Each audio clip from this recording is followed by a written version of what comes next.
Alrighty, guys, we are today in this segment continuing our rewatch of the Defenders saga. And I say rewatch very loosely because for context, right, we've talked about this before. I've done videos on Daredevil Season 1, Daredevil Season 2, and Jessica Jones Season 1. But I have actually not seen the entire Defender saga, rather. I have only seen Defenders, before this rewatch anyways, I keep getting those two mixed up, Daredevil Season 1, Daredevil Season 2, Daredevil Season 3, and The Defenders. Those were the only shows that I got all the way through in my initial watch, and this was many years ago, 5 or 6 years ago at this point. But then I decided, in honor of Daredevil Born Again, let's go back and watch Daredevil Season 1. Let's try to get through the entire, Daredevil canon and do a rewatch of Daredevil Born Again. And after I watched Season 1, I was like, well, let's give Jessica Jones another try. I watched the first episode a while ago, and it just didn't click for me then, but I decided to give it another go. And at that point, I was committed. I was like, let's just go for the whole thing.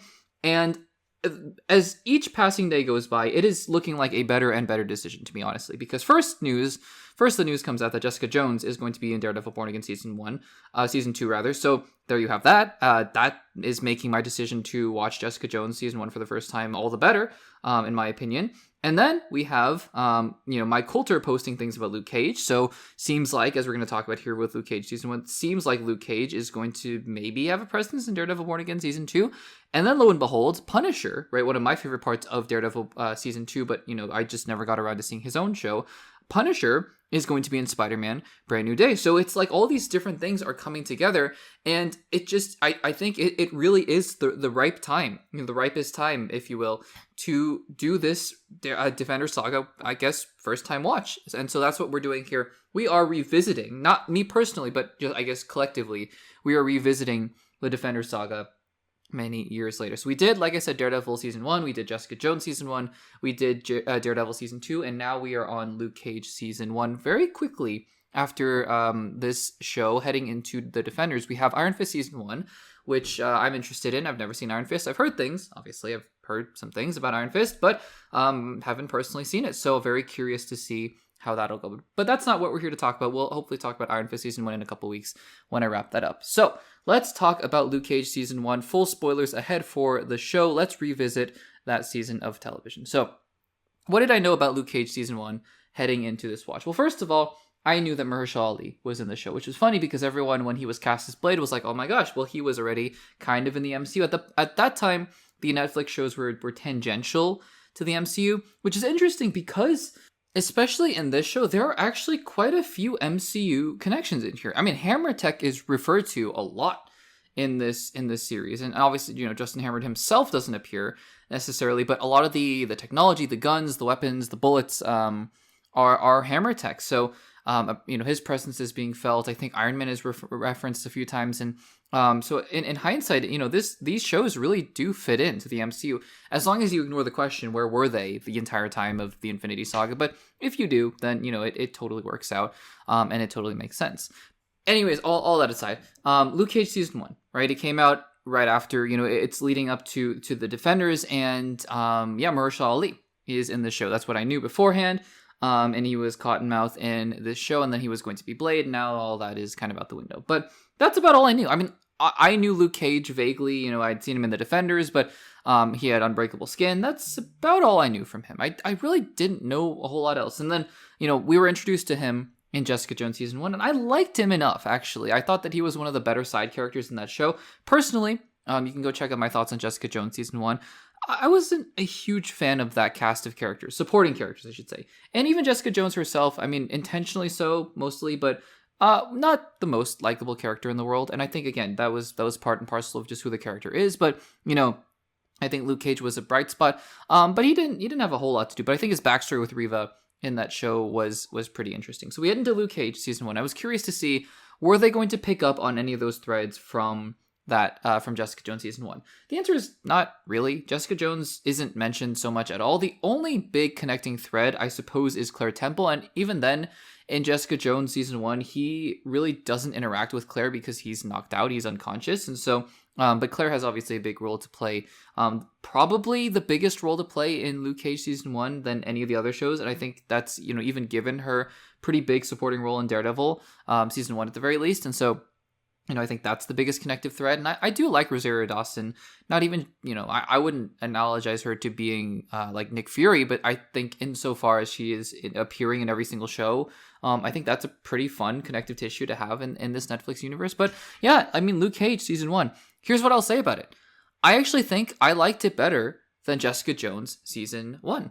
I'm not sure if I enjoyed it better than any of the Daredevil seasons thus far, but what I really enjoyed about Luke Cage season 1 was, first of all, I loved how rooted, and you guys have heard me talk about this before with other shows, like how I'm hoping, one of my hopes for IRONHEART, we'll talk about IRONHEART a little bit more in this podcast episode later, but if you went back to my hopes and predictions for IRONHEART all the way back when, and I mean that, facetiously 2 weeks ago, one of the things that I was hoping for was for it to be rooted in Chicago, because I love when these shows take the time to explore different cities across the United States, different cultures, right? I loved, case in point, how Kamala Khan, the show Ms. Marvel, explored Jersey City and explored her family, explored her Pakistani American roots, explored her community, her mosque, right? I love that kind of stuff, because it opens a world into a rich, just different cultures, rich cultures, and how how people live, and I think it's exciting. It's awesome, different traditions, families, and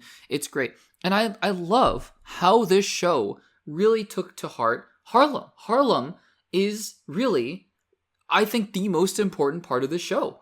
And I think that is amazing. I love that. And I think that is, to me, one of the greatest strengths, that they did not shy away from any of that. This show is Harlem, right? It is about Harlem, the messiness and the politics with Mariah, and the gang wars as well, but also the great, things about Harlem, about, somebody like a Luke Cage standing up for, protecting people, and I think that all that kind of stuff, it's great. I think Luke Cage's speech later on about Harlem, and I think all that stuff, it's awesome. I'm really glad that they did that. That's one of the strengths of the show to me.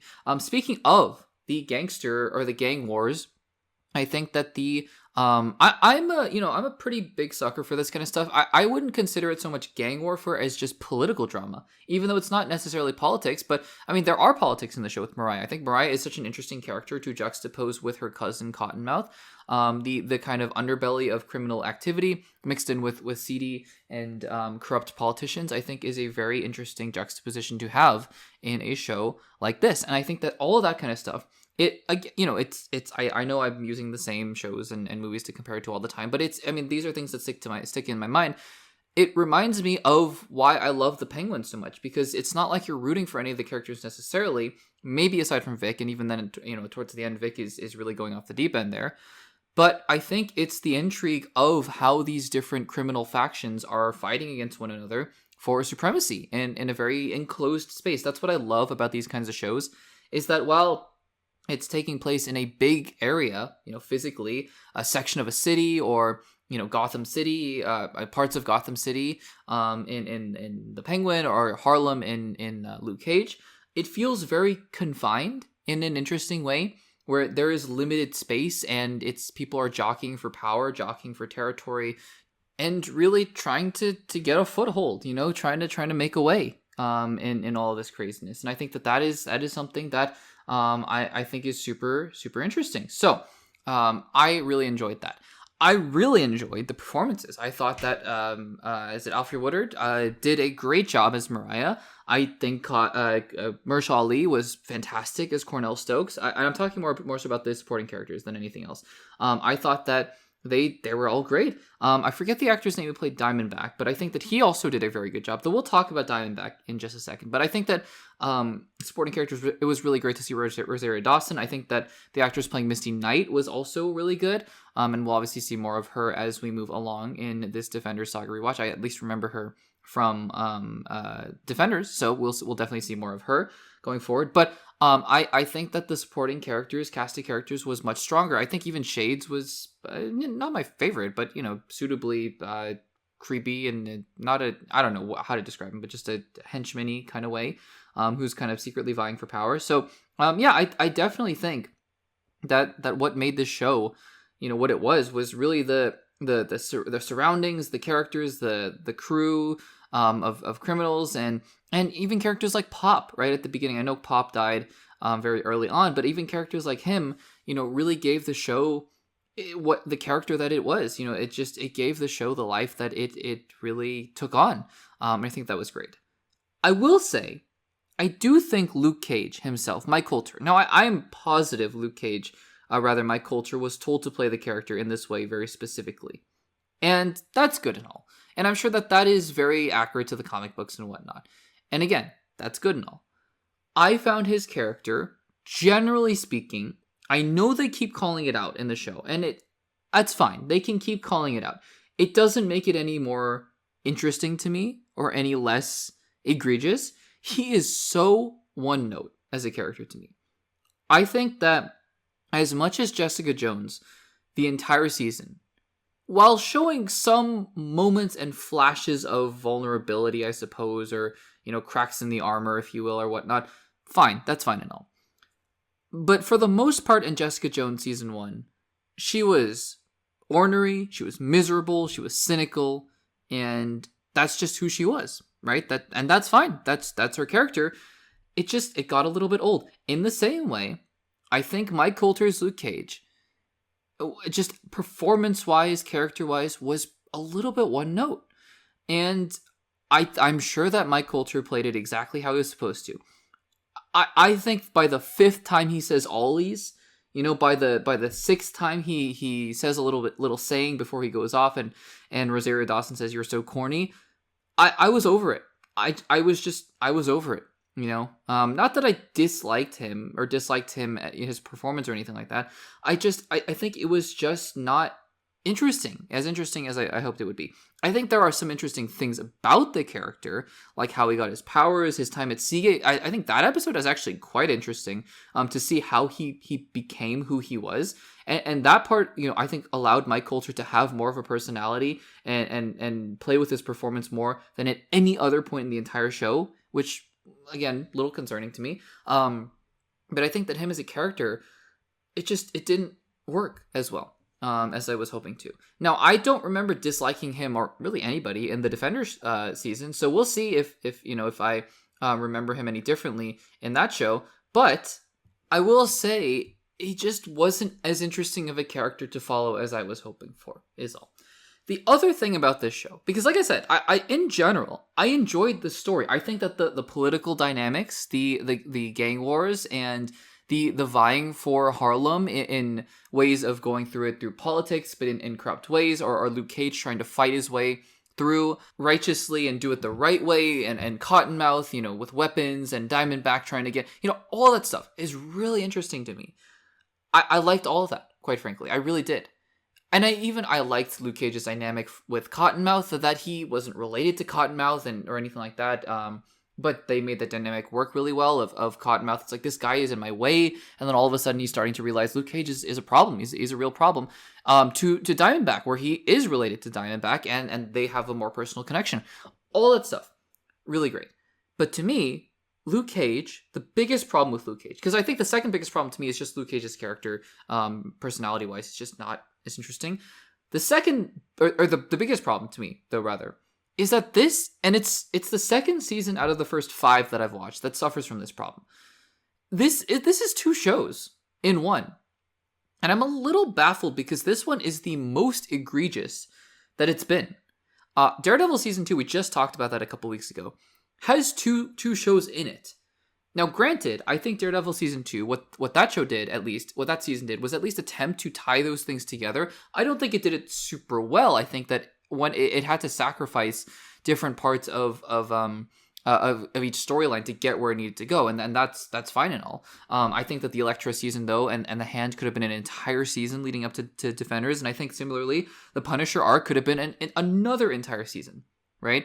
So I was a little bit disappointed by that, right? Luke Cage is even more egregious. I think that the sharp cutoff between the Luke and Cottonmouth conflict to the Luke and Diamondback conflict was so evident that it should have been 2 seasons. It was almost mind-boggling. It was almost like I was watching 2 seasons of a show. Granted, there are 3 lines, like Mariah and Shades and whatnot.